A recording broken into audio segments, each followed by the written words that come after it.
Trabalho é um direito. E é sobre isso que vamos falar agora na nossa série Desigualdade de Raça e Gênero no Mundo do Trabalho.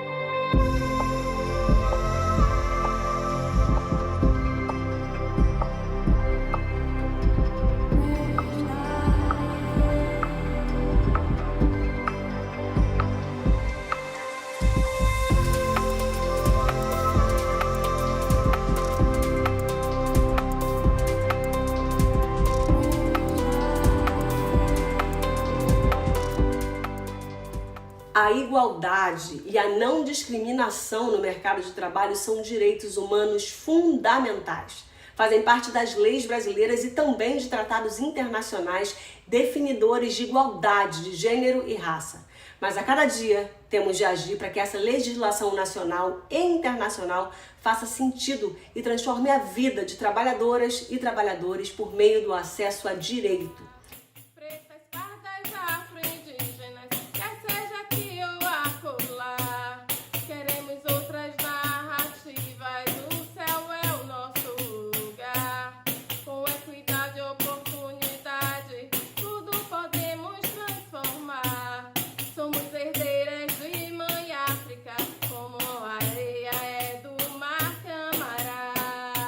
A noção de trabalho como direito está presente na Declaração Universal dos Direitos Humanos, aprovada pela Assembleia Geral das Nações Unidas em 1948. Veja o que diz o artigo 23.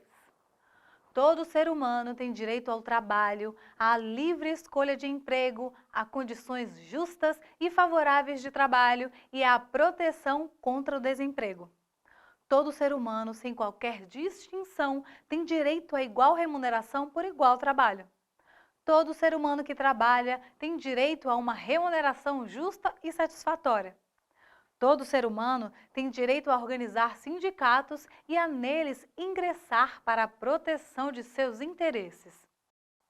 Igualdade e equidade são princípios que se complementam quando discutimos os temas relacionados às desigualdades de gênero e raça, para promover a igualdade de oportunidades e tratamento no mundo do trabalho. É necessário adotar medidas que garantam a equidade, ou seja, que compensem desvantagens históricas observadas na sociedade. A igualdade de oportunidades é um elemento central no conceito de trabalho decente da Organização Internacional do Trabalho. Esse conceito inclui a noção de emprego de qualidade, mas também de direitos como não discriminação e igualdade de oportunidades e tratamento. Sem avanços na promoção da igualdade de gênero e de raça, será impossível reduzir os chamados déficits de trabalho decente em qualquer uma de suas 4 dimensões. Os exemplos de déficits são muitos e variados. O trabalho infantil, o trabalho forçado, as diversas formas de discriminação e a negação de direitos, quando a gente está falando dos direitos fundamentais no trabalho. A oferta de empregos insuficiente e muitas vezes de má qualidade, resultando na informalidade, a proteção social inadequada e de baixa cobertura e os processos de representação e diálogo social enfraquecidos. Ainda hoje há uma série de relatos de casos de déficit de trabalho decente, como estes exemplos chocantes de escravidão moderna. E como dá para perceber, há sempre uma dimensão de gênero e raça presente. Mulheres, negros e negras são afetados de forma mais grave. Para superar esses déficits, precisamos avançar também e, ao mesmo tempo, na superação das desigualdades de gênero e raça.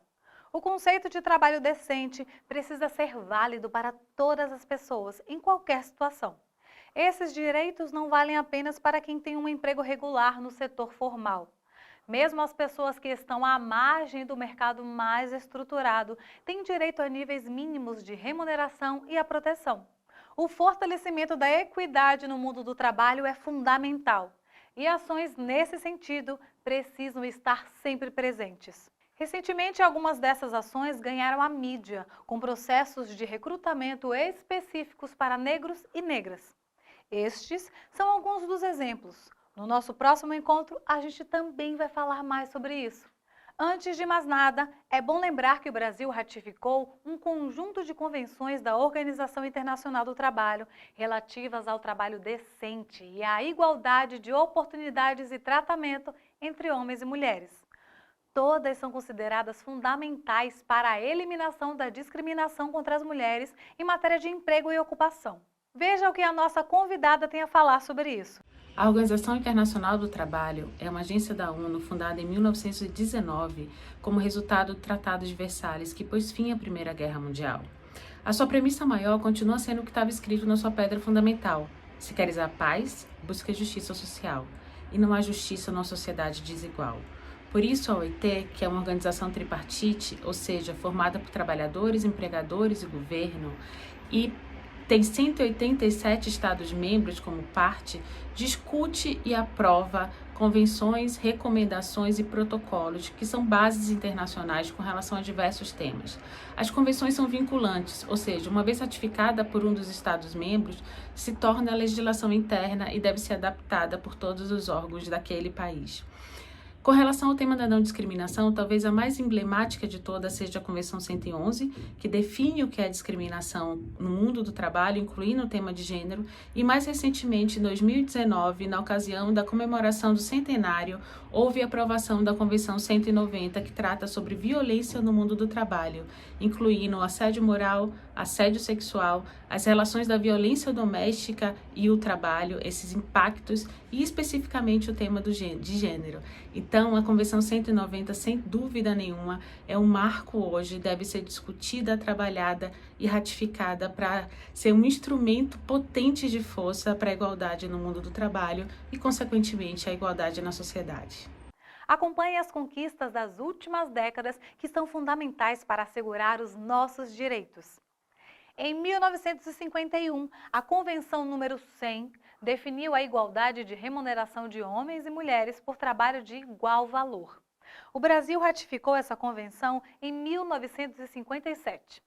A Convenção número 103 sobre o amparo à maternidade de 1952 foi ratificada pelo Brasil em 1965.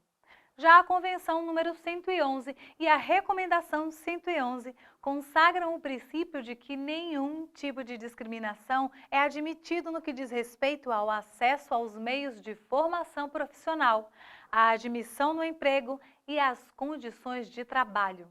Essa convenção foi ratificada pelo Brasil em 1965. A Convenção número 156 não foi ratificada pelo Brasil. Ela estabelece que não pode haver qualquer distinção, exclusão ou preferência baseadas nas responsabilidades familiares para que as mulheres não saiam perdendo. No ano 2000, houve uma nova convenção sobre proteção à maternidade, que aumenta o tempo de licença maternidade e amplia a sua cobertura. Ela também não foi ratificada pelo Brasil, até o momento. Em 2011, a OIT estabeleceu a Convenção sobre Trabalho Decente para as trabalhadoras e os trabalhadores domésticos. Ratificada pelo Brasil em 2018, essa convenção tem um papel fundamental no enfrentamento à violação dos direitos trabalhistas e direitos humanos fundamentais. Outra convenção central para nós, mulheres, é a de eliminação da violência e do assédio no mundo do trabalho. Até o momento, ainda não foi ratificada pelo Brasil. Seu principal objetivo é que todos os países adotem uma abordagem inclusiva, integrada e responsiva de gênero para prevenir e eliminar a violência e o assédio em todos os ambientes de trabalho. Em relação aos direitos das mulheres, o principal marco é a Convenção sobre a Eliminação de Todas as Formas de Discriminação contra a Mulher, que também aborda o tema do trabalho.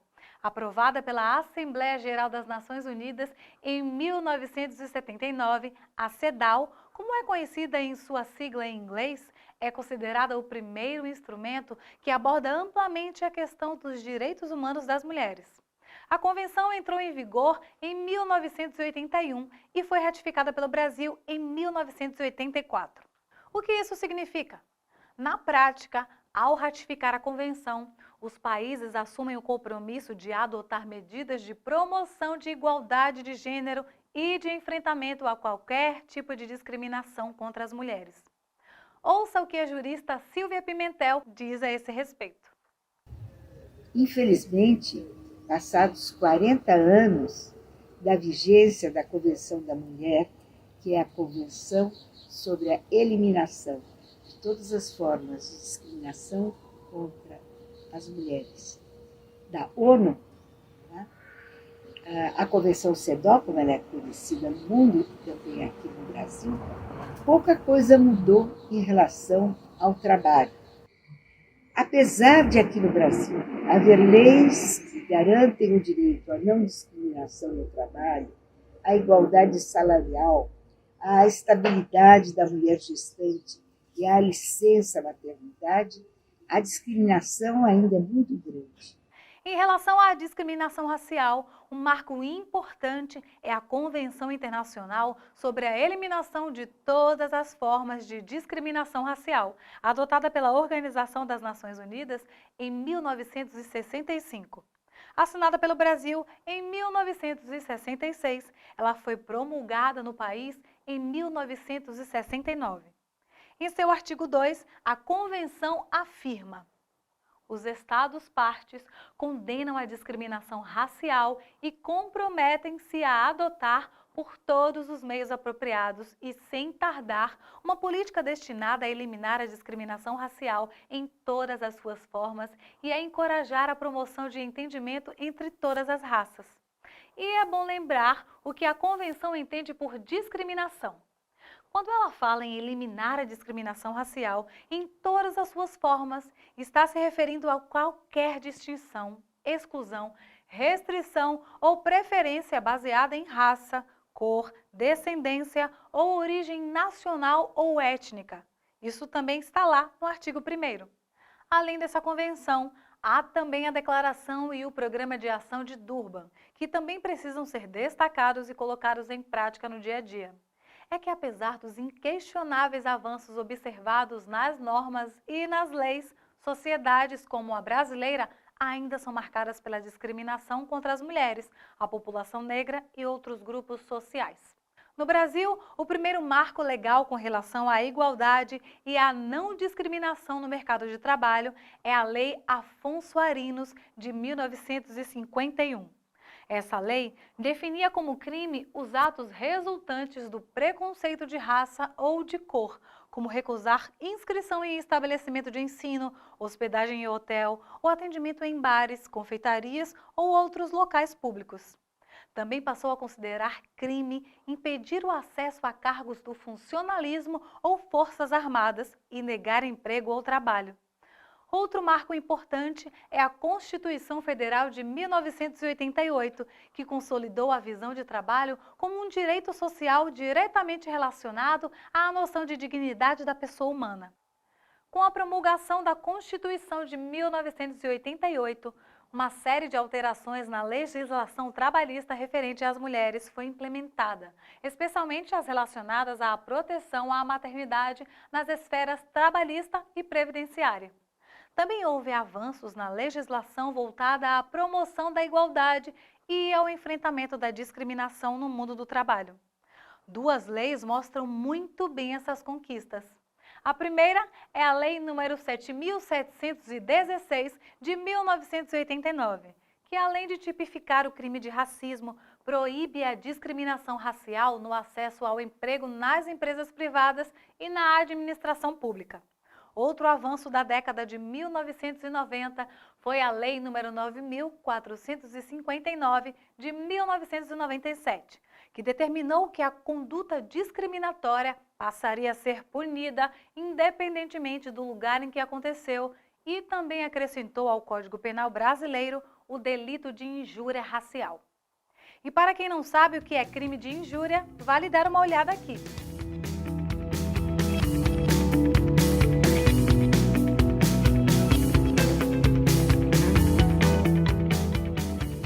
Mas recentemente, o Estatuto da Igualdade Racial de 2010 representou um importante avanço com relação ao enfrentamento à discriminação racial em diferentes áreas da vida social, inclusive no mercado de trabalho.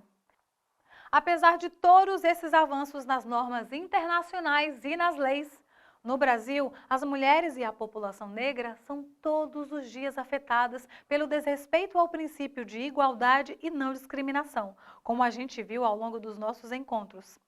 O que pode e deve ser feito? A promoção da igualdade de gênero e raça e o enfrentamento à discriminação demandam ações coordenadas em diferentes áreas.